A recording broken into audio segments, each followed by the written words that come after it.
शुक्लांबरधरां विष्णुं शशिवर्णं चतुर्भुजं प्रसन्नवदनं ध्यायेत् सर्वविघ्नोपशान्तये। ओम नमः शिवाय परमेश्वराय शशिशेखराय नमः ओं भवाय गुणचम्भवाय शिवताण्डवाय नमः ओं।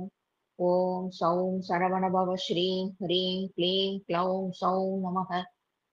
गुरु ब्रह्मा गुरु विष्णु गुरुदेवो महेश्वर गुरु साक्षात् परब्रह्म तस्मै श्री குரவே நமக.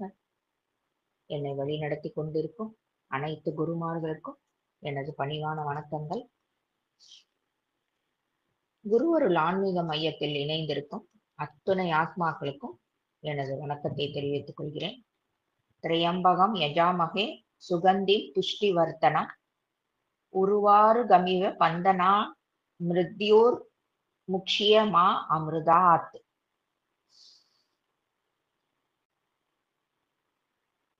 இது ருத்ரத்துல வரக்கூடிய ஒரு ஒரு 2 லைனு. இது ஒரு உயர்ந்த தத்துவத்தை கொண்டது. அது பின்னாடி நான் சொல்றேன் அது என்னன்னு.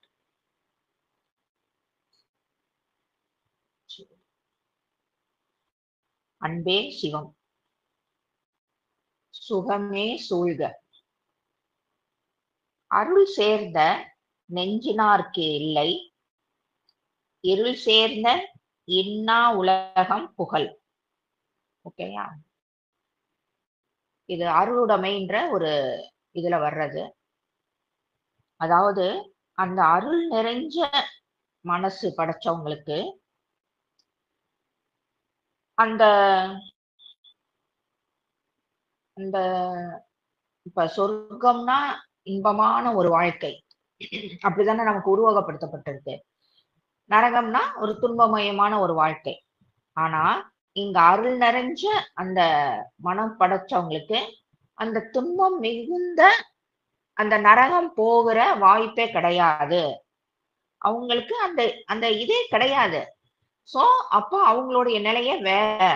ஏன் அப்படின்னா அவங்களுக்கு அந்த அருள் அப்படின்ற ஒரு இது இருக்கு.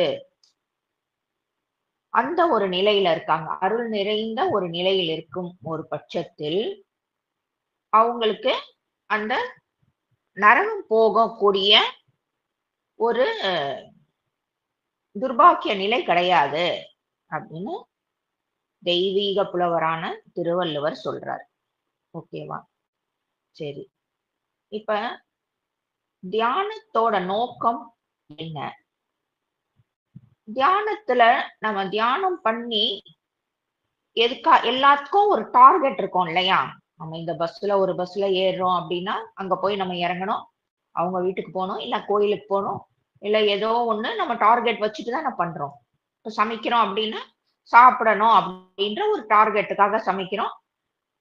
தூங்குறோம் அப்படின்னா தூங்குறது எதுக்கு? நம்ம பாடிய வந்து ரெஃப்ரெஷ் பண்றதுக்கு. நம்மளுடைய செல்லெல்லாம் அந்த டைம்ல வந்து எல்லாமே வந்து அதை வந்து ஆட்டோமேட்டிக்கா வந்து இது பண்ணிக்குது. சோ எல்லாத்துக்குமே ஒரு டார்கெட் இருக்கு. என்னத்துக்காக தியானம் பண்ணணும்? எல்லாருக்கும் பெரிய கேள்வி இருக்கும் இல்லையா? தியானத்தோட நோக்கம் என்ன? அதோடைய டார்கெட் என்ன? ஏனோ உட்கார்ந்து நிறைய பேர் வந்து தியானம் பண்றேன்னு பண்ணலாம். என்னத்துக்காக தியானம் பண்றீங்க? நிறைய பேர் சொல்லுவாங்க, நான் வீடு வாங்கணும், நான் தியானம் பண்றேன், நான் கார் வாங்கணும், நான் நிறைய வந்து நகை பணம் வாங்கணும். ஓகே, அந்த மாதிரி ஒவ்வொருக்கும் ஒவ்வொரு குறிக்கோள் இருக்கும். அதுல எது சரி எது தப்புன்றது சில விஷயம்லாம் இருக்கு. ஓகேயா? இந்த மௌனம் அப்படின்ற ஒரு விஷயம் வந்து அதுதான் தியானத்தோட இலக்காக இருக்கிறது. ஃபர்ஸ்ட் எடுத்தவனே ஆன்சர் உடைச்சாச்சு. இப்ப அந்த சம்மை எப்படி போட்டு அந்த ஆன்சரை வர வைக்கிறதுன்றத நம்ம பாக்குறோம். ஃபர்ஸ்டே ஒரு சம்ம கொடுத்தாச்சு. தியானத்தின் நோக்கம் என்ன அப்படின்ட்டு, இலக்கு என்ன அப்படின்ட்டு, அதுக்கு ஆன்சர் என்ன? மௌனம்னு உடைச்சாச்சு. ஆனா இந்த ஆன்சர் வந்து எப்படி வருது? இந்த சம்ம கால்குலேட் பண்ணாதானே அந்த ஆன்சர் வரும். அதை தான் நம்ம இப்ப பார்க்க போறோம். தியானத்தோட தொடக்கம் எதுவா இருக்கும்? தியானத்தோட முடிவு வந்து மௌனம் அப்படின்னா தியானத்தோட தொடக்கம் என்னன்னு அடுத்த கேள்வி நமக்குள்ள வரும் தானே. அப்ப அந்த தியானத்தோட தொடக்கம்ன்றது என்னது? சவுண்ட். சவுண்ட். எங்க பார்த்தாலும் சவுண்ட். மனசுக்குள்ள சவுண்ட், அங்க சவுண்ட், இங்க சவுண்ட். அந்த மனமும் பேசிக்கிட்டே இருக்கும் இல்லையா? மனமும் சாட் பண்ணிக்கிட்டே இருக்கும். அது எல்லாமே தியானத்தோட தொடக்கம். அப்ப இந்த ஒரே சவுண்டும் இந்த மனசோட நம்ம கனெக்ட் ஆகியிருக்கிறதும் தான் தியானத்தோட தொடக்கம் அப்படின்னா, இதுலயே பாதி ஆன்சர் இருக்கு. அப்ப தியானத்தோட முடிவு மனமற்ற நிலை, ஓசையற்ற நிலை. ஓகே தானே? நம்ம சாமி கும்பிட்டுட்டு இருப்போம். கையெல்லாம் வந்து 2 கையும் கோத்து இருக்கும். ஆனா மனம் வந்து சாட் பண்ணிக்கிட்டே இருக்கும். நம்மளுடைய மனசு, புத்தி எல்லாமே ஒரே இடத்துல குவிக்கிறது ரொம்ப கஷ்டமான ஒரு விஷயம். ஏன்னா நம்ம டோட்டலி மனசோடயே தான் கனெக்ட் ஆகியிருக்கோம். 90% வந்து ஆன்மீகத்துல இருக்கிறவங்க கூட பார்த்தா, அந்த மனதோட கனெக்ட் பண்ணி இருக்கக்கூடிய ஒரு நிலையிலே தான் இருக்கிற மாரி ஒரு சிச்சுவேஷன் இருக்கு. ஆனா, போக போக தான் அத வந்து நம்ம மௌனப்படுத்த முடியும். ஓகேயா? அப்ப மௌனம்னா என்ன அப்படின்னா, எது எந்த சவுண்ட் வந்து கேட்கப்பட முடியாதோ, அதாவது சப்தம் அப்படின்னா, ஒரு அதுல இருந்து ஒரு ஃப்ரீக்வன்சில ஒரு சவுண்ட் வருது. சோ அது கேட்கப்பட முடியும். அதே நிசப்தம்னா, அது வந்து கேட்கப்பட முடியாத ஒரு விஷயம். ஓகேயா? சோ மௌனம் அப்படின்னா, அத வந்து அத டிஃபைன் பண்ணவே முடியாது. அந்த மௌனம் வந்து எப்படி இருக்கும் தெரியுமா? நல்லா உப்பு தூக்கலா, கொஞ்சம் காரம் கம்மியா, சுட சுட இந்த மாரி அத டிஃபைன் பண்ண முடியாது. அந்த உண்மையான மௌனம் அப்படின்ற ஒரு நிலையை கரெக்ட்டான வேர்டால டிஃபைன் பண்ண முடியாது. அது அப்ப இப்படி கூட நம்ம வச்சுக்கலாம். வார்த்தைகளால டிஃபைன் பண்ண முடியாத, வார்த்தைகளால் விவரிக்கப்பட முடியாத ஒரு நிலைதான் மௌனம். ஓகேயா? மனுஷன்கிட்ட 6வது அறிவுன்னு ஒரு ஸ்பெஷல் ஒரு எக்யூப்மெண்ட்ட வந்து இறைவன் குடுத்திருக்காரு. அத வச்சுக்கிட்டு அவன் என்னென்ன தில்லாலங்கடி வேலை எல்லாம் பார்த்துட்டு இருக்கான். ராக்கெட் வந்து சந்திர மண்டலத்துக்கே அனுப்புறது என்ன? அவ்ளோ அந்த 6ஆம் அறிவு வந்து அவ்ளோ ஒரு இன்டெலிஜென்ட்டான இது. அந்த மனுஷன் படைச்ச ஒரு சாதனமான ஒரு மொபைலே வந்து அவ்ளோ இன்டெலிஜென்ட்டா இருக்கு. நீங்க நினைச்சு பாருங்களேன். நம்ம வந்து ஒரு யூடியூப்லயோ எதுலயோ ஒண்ணு தேடுறோம் அப்படின்னா, அது சம்பந்தமான அத்தனை விஷயமா வந்து விழும். அவன் படைச்ச ஒரு சாதனமே அந்த அளவுக்கு இன்டெலிஜென்ட்டா, ஸ்மார்ட்டா வேலை பார்க்குதுன்னா, அப்ப மனிதனுடைய அந்த இன்டெலக்சுவல் எந்த அளவுக்கு இருக்கு? அ அ அப்ப அந்த அறிவ வச்சு அவனால எத்தன வேணா டிஃபைன் பண்ண முடியும். புரியுதா?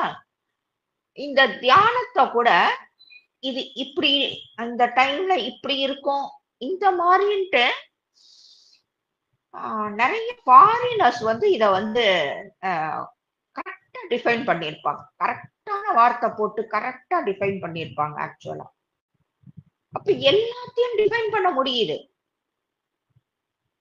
ஆனா, அது மூலமாக கிடைக்கும் அந்த மௌனத்த வந்து அதுக்கு வார்த்தையிலே கிடையாது. வார்த்தையால அத டிஃபைன் பண்ண முடியாது. விவரிக்கப்பட முடியாத ஒன்று. சோ, அந்த மௌனத்த பொறுத்த வரைக்கும் வார்த்தையில யூஸே கிடையாது. அங்க வார்த்தையும் போட முடியாத ஒரு சிச்சுவேஷன். அத அத சொல்ல முடியாது. அந்த அந்த ஒரு அனுபவத்த சொல்லவே முடியாது. அப்ப அங்க வார்த்தைகள் யூஸ்லெஸ் ஆக கிடக்குது. அதை யூஸ் பண்ணவே முடியாது. அவனால இவ்வளோ ஸ்மார்ட்டான ஒரு மனுஷனால எல்லாமே பண்ண முடியும். கொஞ்சம் அவனுடைய அறிவுல இவ்ளோண்டு கொஞ்சம் கிள்ளி எடுத்துதான் இத்தனையும் அவன் படைக்கிறான் இல்லையா?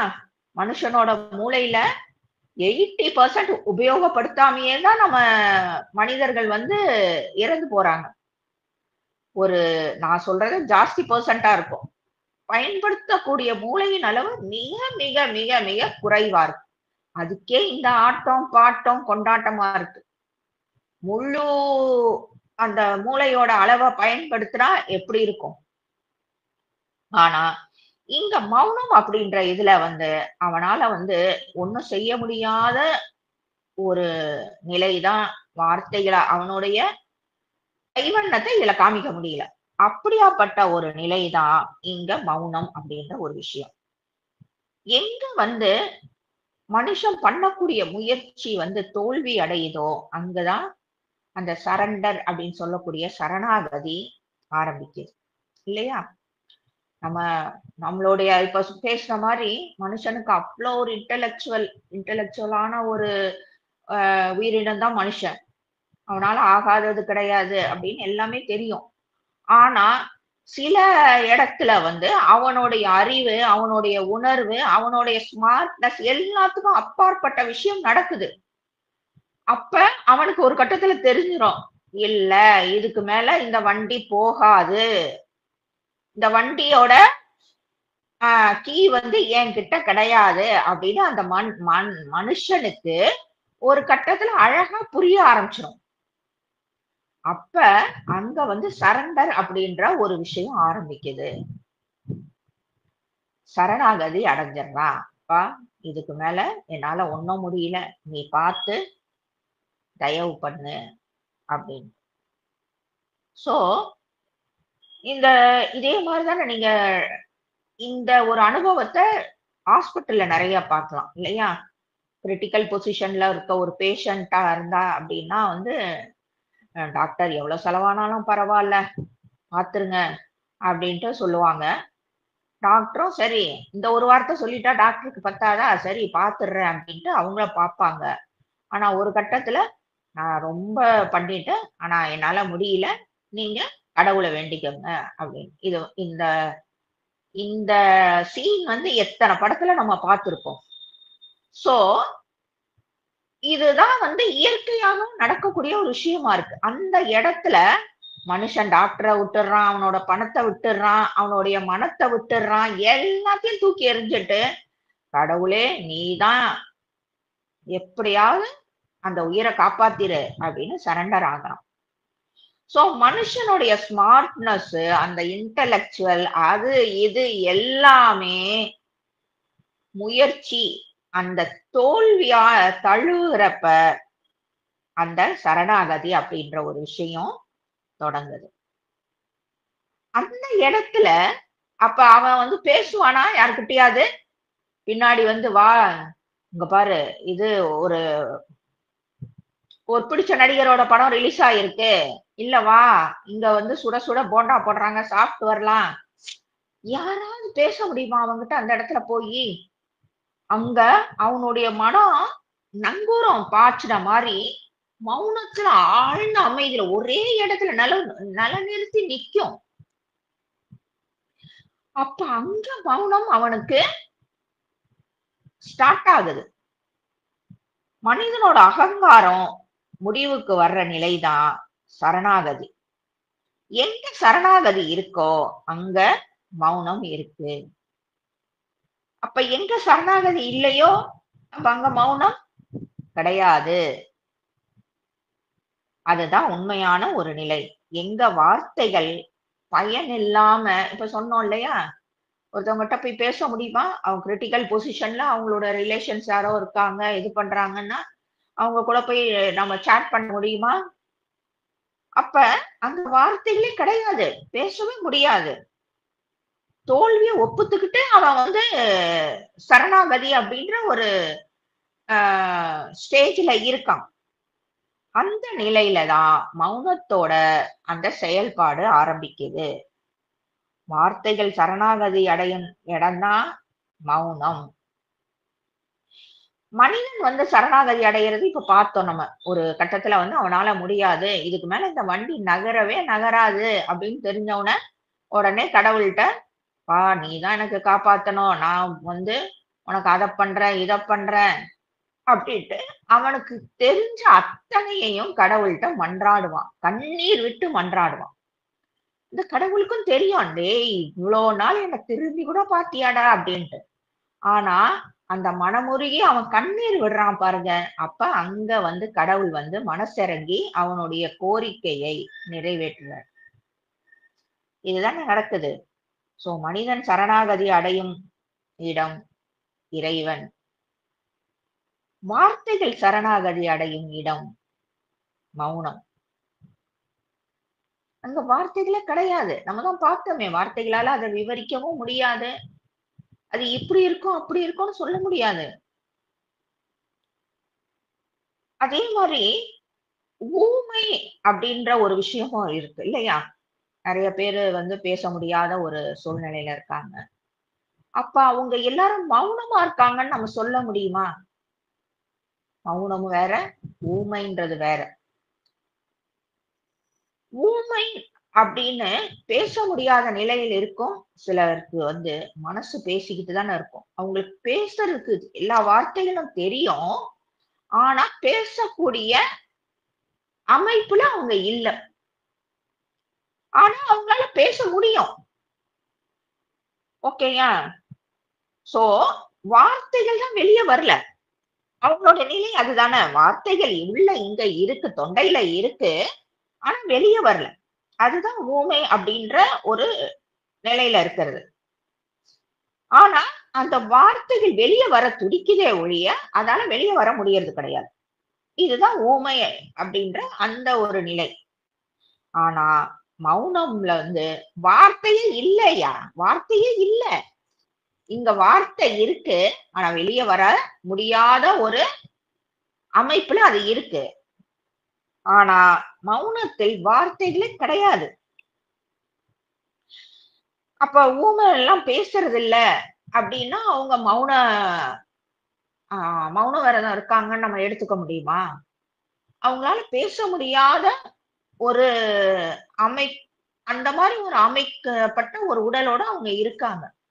ஆனா அவங்களால அத கரெக்ட் பண்ணிட்டாங்கன்னா, அவங்களாலயும் பேச முடியும் தானே! பேச முடியும், பேச தெரியும், எல்லாமே தெரியும். எழுதுறாங்க இல்லையா? ஓகேயா? ஆனா, மௌனம்ன்றது அந்த ஒரு உயர்ந்த ஒரு நிலை. அதுல வார்த்தைகள் கிடையாது. எதுவுமே கிடையாது. ஆனா, இந்த ஊமை நிலையில இருக்கக்கூடியவங்க பேசிட்டு தான் இருக்காங்க. அவங்க பாருங்க கைய விரலால பேசுவாங்க. நெறைய ஜாட காமிச்சு அவங்களுக்குன்னு ஒரு லாங்குவேஜ் அப்புறம் அ கொஞ்ச நாளைக்கு முன்னாடி எல்லாம் கொஞ்சம் வருஷத்துக்கு முன்னாடியே கிரியேட் ஆயிருச்சு.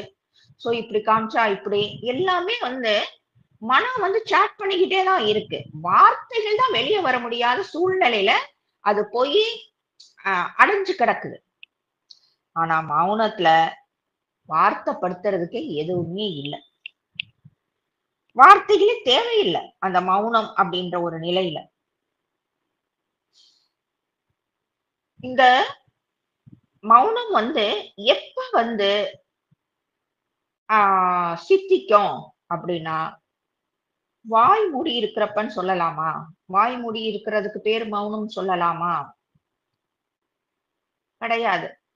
அதுக்கு பேர் என்ன அப்படின்னா, வார்த்தைகள் துடிச்சுக்கிட்டு இருக்கு. கிட்டத்தட்ட இதே ஊமை அப்படின்ற ஒரு நிலை தான். வார்த்தைகள் வெளிய வர துடிச்சுட்டு இருக்கு. ஆனா, அத வந்து நம்ம கண்ட்ரோல் பண்ணி வைக்கிறோம். எப்ப அந்த டைம் இப்போ 1 ஹவர் இப்ப அப்படியெல்லாம் நெறைய பேர் இருக்காங்க இல்லையா? 1 ஹவர் அப்படி எல்லாமே நெறைய பேர் வந்து ம் என்ன சொல்றது? ஆ மௌன விரதம் 1 ஹவருக்கு ஒரு மௌன விரதம். இப்படியெல்லாம் இருக்கிறாங்க. ஆ அத வந்து நெறைய இடத்துல பார்க்க முடியுது. சோ, அந்த 1 ஹவர் எப்ப முடியுதோ அவங்க பட பட பட பட படன்னு அந்த பேசுவாங்க. அப்ப அதுக்கு பேரு மௌனம் ஆ அப்டின்னா, அதெல்லாம் மௌனம் கிடையாது அப்டின்னு இங்க வந்து மகான்கள் சொல்றாங்க. சோ, அவங்க அந்த வார்த்தைகளை அந்த 1 மணி நேரம் அடக்கி வைக்கிறாங்க. ஓகேயா? மௌனத்துல இல்ல. வார்த்தைகளை அடக்கி வைக்கிறாங்க. அப்ப அது வந்து எப்படி இருக்குன்னா அந்த நிலை அமைதிக்கு எதிரான ஒரு நிலை அது. ரொம்ப பசிக்குது. நம்ம வந்து உண்ணாவிரதம் அப்படின்ட்டு ரொம்ப ஒரு ஆ நம்மளுடைய இயல்புக்கு மீறி நம்மளால எவ்வளவு தூரம் சாப்பிடாம இருக்க முடியுமோ, அதுக்கு மீறி நம்ம உண்ணாவிரதம் இருக்கோம் அப்படின்னா, அப்ப வந்து நம்மளுடைய உடம்பு நல்லா அமைதியா இருக்குமா? எல்லாம் நம்மள போட்டு புடுங்க ஆரம்பிச்சுரும். மனசு பயங்கரமா ஓட ஆரம்பிச்சுரும். இல்லையா? அப்ப அந்த உண்ணாவிரதம் அப்படின்றது அமைதிக்கு அந்த உடலுக்கான ஒரு அ செயல்பாட்டுக்கு எதிரானது. அதாவது நார்மலா சொல்லல. ஒரு உடலுக்கு எவ்வளவு நேரம் இருக்க முடியுமோ, அதைத் தாண்டி சில சமயம் இருக்கிறப்ப. ஆனா, மௌனம் மௌனத்துல இருக்கிற அந்த ஒரு நிலை இந்த மாரி கிடையாது. அது அடக்கக்கூடிய நிலை கிடையாது. ஏன்னா, அங்க வார்த்தைகள் கிடையாது. வார்த்தைகள் இருந்தா தானே அந்த வார்த்தைகள நம்ம போட்டு அடக்கி, ஒரு ரூம்ல போட்டு பூட்டி வைக்கிற மாரி இந்த தொண்டைக்குள்ள போட்டு பூட்டி வச்சுட்டு, அந்த கதவ திறந்தோனே அத்தனையும் கொட்டுற மாரி கொட்டுவோம். இங்க தான் வார்த்தைகளே இல்லையே! எப்படி கொட்ட முடியும்? நீங்க கதவ திறந்து விட்டா கூட அங்க பேசுறதுக்கு ஒண்ணும் கிடையாது. மௌனம் அப்படின்னா என்னதான் சொல்ல வர்றீங்க? இது இல்லங்கிறீங்க, அது இல்லங்கிறீங்க. என்னதான் அப்ப மௌனம் அப்படின்னா? மௌனம்னா இருத்தலின் வெளிப்பாடு. எது எல்லாத்துக்கும் ஆதாரமா இருக்குதோ, அந்த நிலைக்கு செல்றது தான் மௌனம். மனுஷங்க பேசுறாங்க, பேசுறாங்க, பேசிக்கிட்டே இருக்காங்க. இன்னைக்கு பேசுறாங்க, நேத்து பேசுறாங்க, நாளைக்கும் பேசுறாங்க, பேசிக்கிட்டே இருக்காங்க. சோ, அவங்களுடைய எனர்ஜி எல்லாமே இப்படி வந்து ஆ அவங்க சேர்க்கிற எனர்ஜி அத்தனையும் இது வழியாக வந்து போயிருது. சோ, அவங்களுக்கான ஆயுள் குறைஞ்சுகிட்டே இருக்கு. மனிதனோட ஆயுள் வந்து எவ்வளவோ சொன்னாங்களே! இயற்கையாக அமைக்கப்பட்ட இதுல வந்து பழைய காலத்துலலாம் 300 வருஷமோ என்னவோவாம். அது இப்படி பேசி, பேசி, பேசி இன்னைக்கு நார்மலா 60க்கு வந்து அது இன்னும் கூட இன்னைக்கு நெறைய ஃபெசிலிட்டீஸ், மெடிக்கல் ஃபெசிலிட்டீஸ் வந்துருச்சு. என்னென்னமோ வந்துருச்சு. ஆனாலும் மனிதனுடைய ஆயுள் நம்ம பார்த்துக்கிட்டே இருக்கோம். இந்த வயசு தான் இல்ல, அந்த வயசு தான்ட்டு இல்ல. அப்ப இந்த எக்ஸாம்பிள்க்கு இந்த ஆமை வந்து சவுண்ட் கூட போடாது. ஆனா ஆமையோட வாழ்நாள் பார்த்தீங்கன்னா ஜாஸ்தி இருக்கும். இருக்கிற உயிரினத்துல. இந்த மாதிரி தான் வந்து நம்ம பார்க்க முடியும். அப்ப மனுஷன் வந்து எப்ப பார்த்தாலும் அந்த வார்த்தைகள் மூலமாக அவனுடைய மனச வெளிப்படுத்திக்கிட்டே இருக்கான். அப்ப அவன் என்ன பண்றான் அப்படின்னா, அவனுக்கான மௌனத்த அவனே சிதைச்சு கூறு போட்டுடுறாங்க.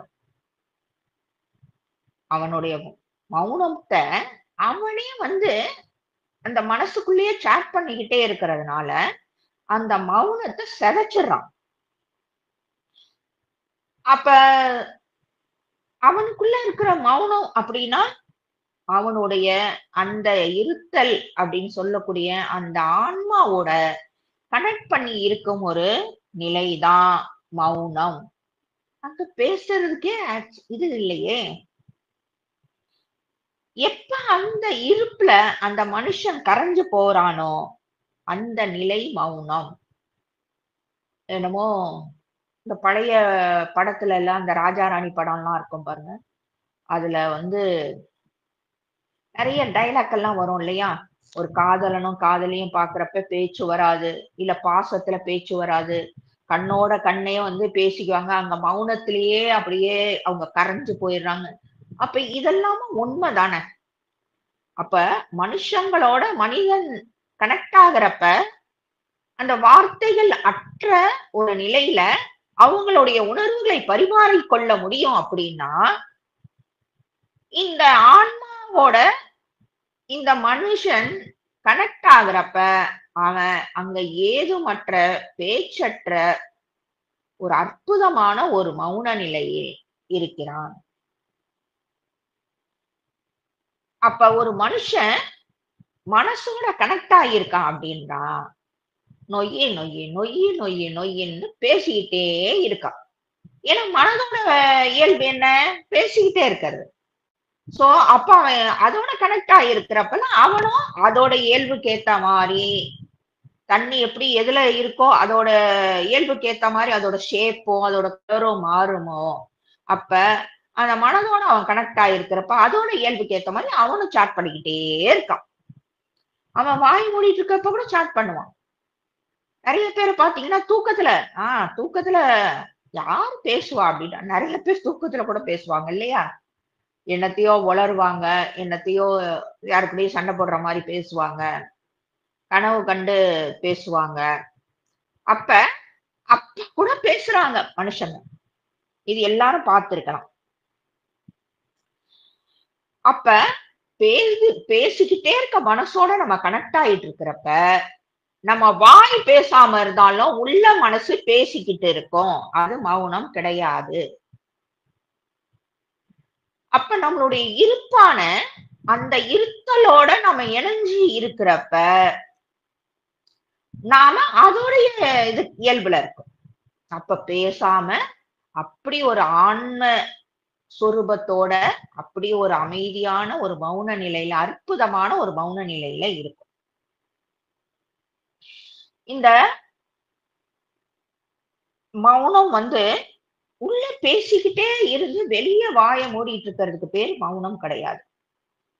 எது எல்லாத்தையும் பார்த்துக்கிட்டு வெறும் சாட்சியா இருக்கோ அதனோட இருக்கிறதுக்கு பேர் தான் அதனோட இருத்தல். அந்த இருப்பினோட இருத்தல் தான் மௌனம். அந்த இருப்போட நீங்க இருக்க பட்சத்துல உங்களுக்கு வார்த்தை தேவையே படுறது கிடையாது. உள்ள அந்த மனசுக்கு கூட தேவைப்படுறது கிடையாது. அது உள்ள எப்ப பார்த்தாலும் சாட் பண்ணிக்கிட்டே தானே இருக்கும். அதுக்கு அது கூட தேவைப்படுறது கிடையாது. ஏன்னா அங்க அப்படி கரைஞ்சது இருக்கு. சோ இது நீங்க செய்யற அத்தனை முயற்சியும் இப்ப நான் பேச மாட்டேன்ப்பா, நான் பாரேன் இன்னைக்கு முழுசா நான் பேசாம இருக்கிறேன் அப்படின்ட்டு நம்ம வலுக்கட்டாயமாக நாம சில முயற்சிகள் பண்றோம் இல்லையா? அது மௌனத்திற்கு எதிரானது. அப்படி இருக்காதீங்க. அது அது சரியான வழி கிடையாது அப்படின்ட்டு இங்க மகான்கள் எடுத்து சொல்றாங்க. அப்படி செய்யக்கூடிய ஒவ்வொரு முயற்சியும் மௌனத்திற்கு எதிரானது.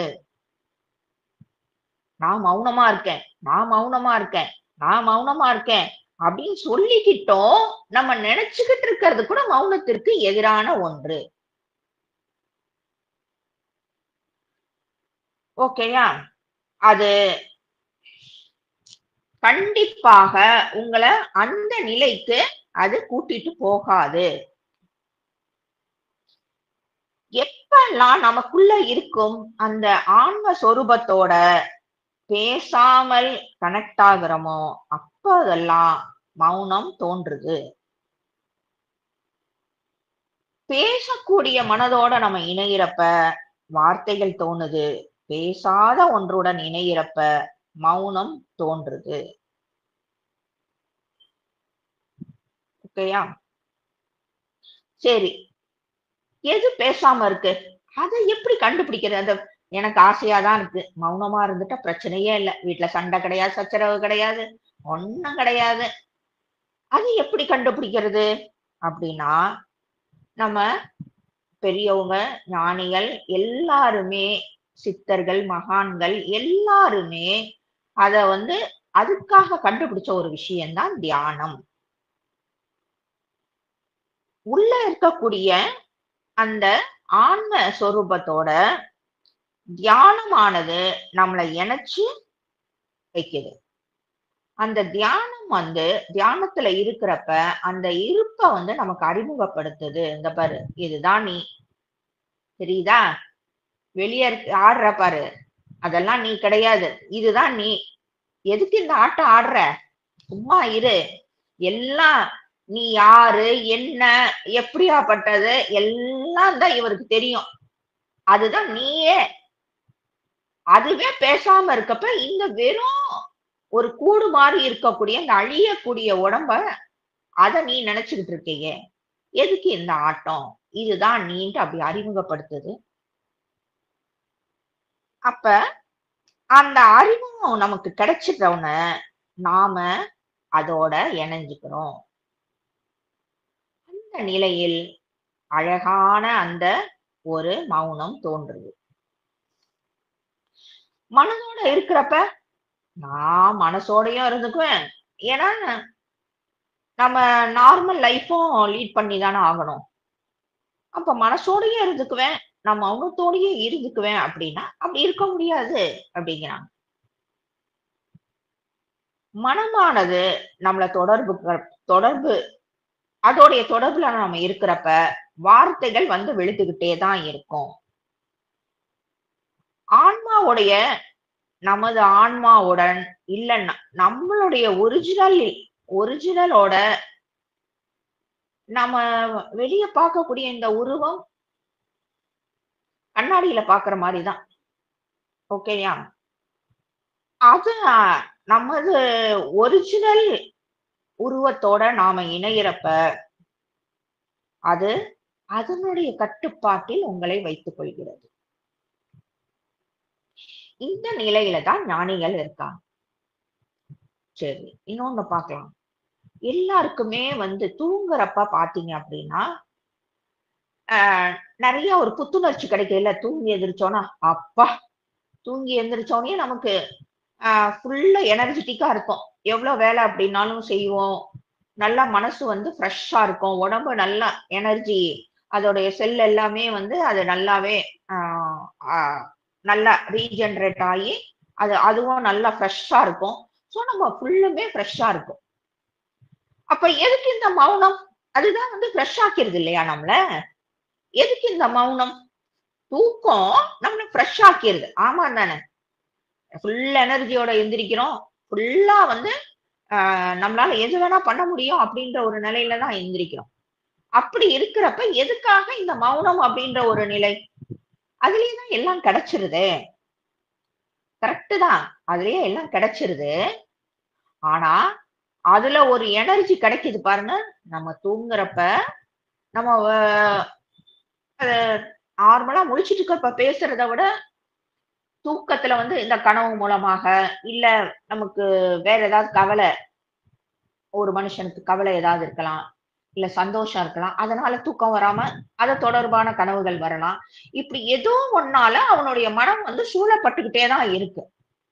அப்ப அங்க உள்ள ப்ராசஸ் நடந்துகிட்டே தானே இருக்கு. சோ, அவன் தூங்கி எந்திரிக்கிறான். ஆனா நம்ம முழிச்சுட்டு இருக்கிறத அப்ப பேசுறத விட அவன் தூக்கத்துல வந்து கம்மியா தான் பேசுறான். சரி, 80% அவனுக்கு எனர்ஜி கிடைக்குதுன்னு வச்சுக்குவோம். சரி 80% எனர்ஜி கிடைக்குது தானே! அப்புறம் என்ன? அத வச்சுக்கிட்டு அவன் பொழச்சிட முடியும் அப்படின்னு சொல்லலாம்.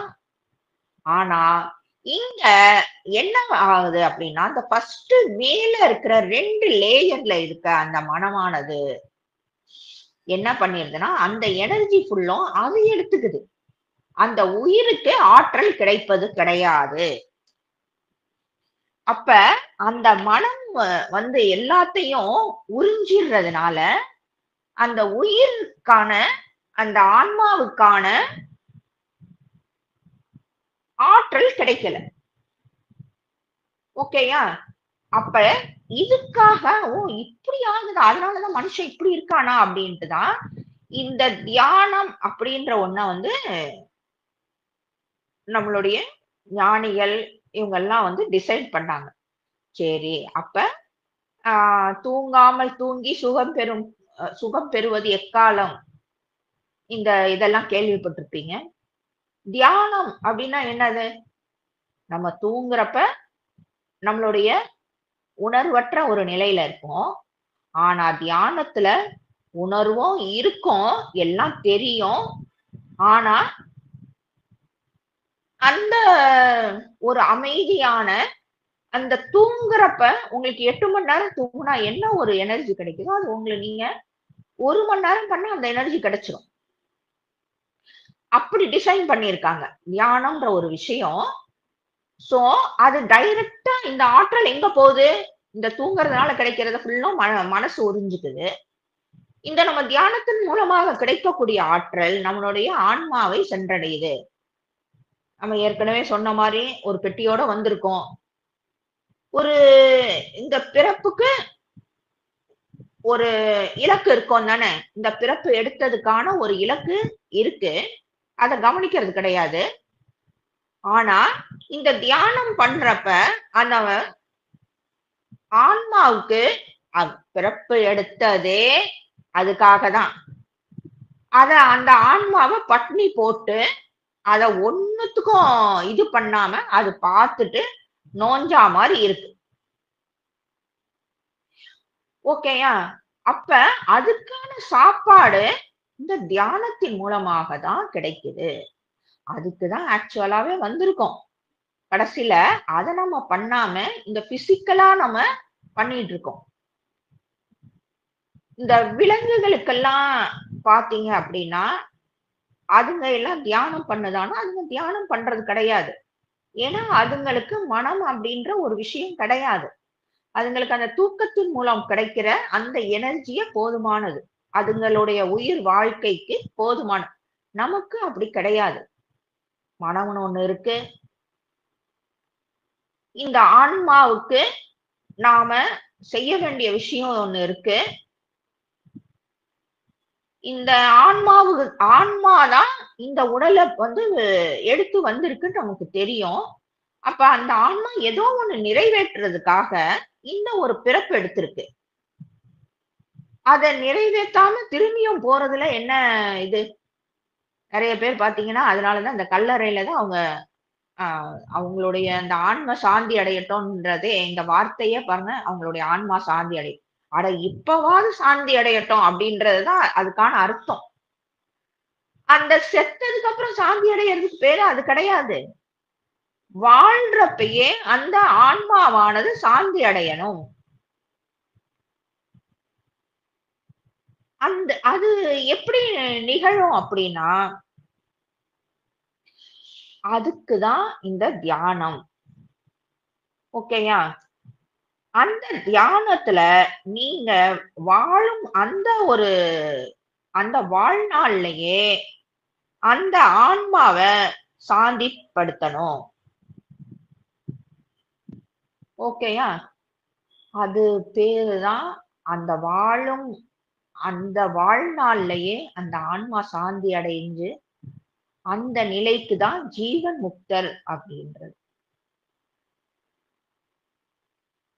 சோ இந்த செத்ததுக்கு அப்புறம் தான் சாந்தி அப்படி எல்லாம் கிடையாது. நம்ம வந்ததே இந்த ஆன்மாவ ஏன்னா அந்த கர்மாவினை அது இதுன்ட்டு நிறைய சுத்திட்டு இருக்கு இல்லையா? அதை எல்லாத்தையும் கலைஞ்சு அந்த ஆன்மாவை சாந்தி அடைய வைக்கிறதுக்கு தான் நம்ம பிறப்பை எடுத்திருக்கோம். அதை செய்யாம திரும்பியும் வெறும் கையோட போனோம்னா எப்படி இருக்கும்?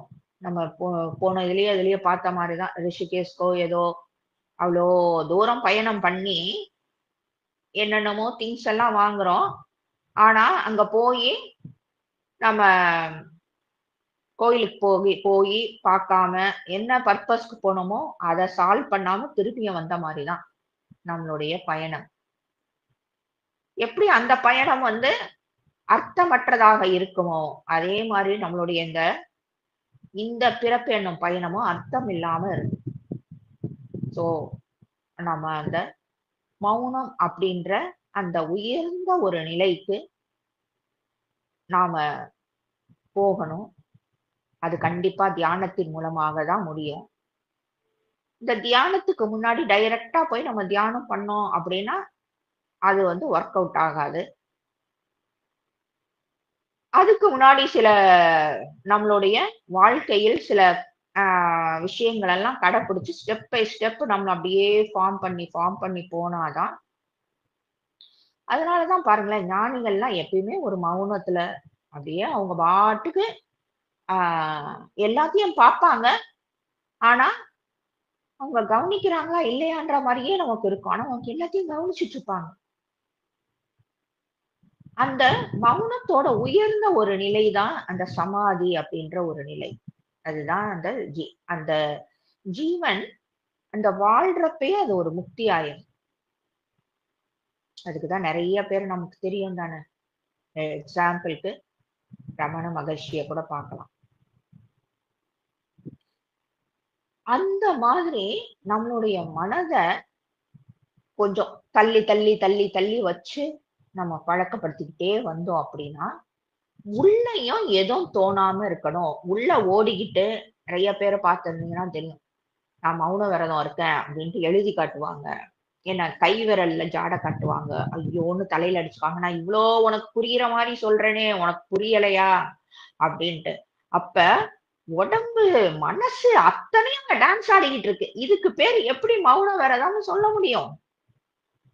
ஆட்டமா முழுக்கவே ஆடிக்கிட்டு இருக்கு. எப்ப அந்த 1 மணி நேரம் முடியும்ட்டு போட்டு கத்து கத்துன்னு கத்துறதுல அதுக்கு பேரு மௌன விரதம் எப்படி நம்ம ஒத்துக்க முடியும்? அது முடிஞ்சா கூட பேசணும்னு ஒரு தோணாத ஒரு நிலை. அலுப்பா இருக்கும் இல்லையா? பேசணும் அப்படின்றாலே ஒரு மாதிரி அலுப்பா அந்த ஒரு நிலை, அந்த 1 மணி நேரம் இருந்தானே அற்புதமான ஒரு நிலை. அதுலயே இருந்தா எவ்வளவு நல்லா இருக்கும்னு நமக்கு அப்படி தோணணும். அதுக்கும் சேர்த்து அடுத்த நிமிஷம் பேசாம அத முடிஞ்ச வரைக்கும் கண்டினியூ பண்ணா நல்லா இருக்கும் இல்லையா? ஏன் தூக்கத்துல இருந்து நமக்கு எல்லாரையும் 4 மணிக்கு எந்திரிங்க அப்படின்னா எல்லாருக்கும் ஏன் வருத்தமா இருக்கு? அந்த தூக்கத்துல ஒரு நிம்மதி கிடைக்குது, ஒரு அமைதி கிடைக்குது. சோ அந்த அமைதியையும் நிம்மதியும் இழக்க யாரும் ரெடியா இல்ல. அப்ப அத உடைச்சுக்கிட்டு 4 மணிக்கு எந்திரி, 5 மணிக்கு எந்திரின்னா எல்லாருக்குமே ஒரு வலிக்கும். ஏன்னா அந்த நிம்மதி இழக்கிறதுக்கு யாரும் ரெடியா இருக்க மாட்டாங்க.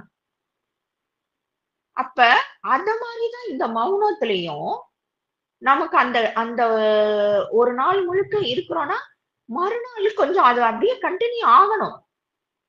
அதுதான் உண்மையான ஒரு மௌனம். அது நம்ம அப்படியே படிப்படியா ஸ்டெப் பை ஸ்டெப் நம்மள அழகா அந்த ஒரு சமாதி அப்படின்ற ஒரு அழகான அந்த ஜீவன் முக்த நிலைக்கு கொண்டு போய் சுகமே சூழ்க, வாழ்க வளத்துடன்.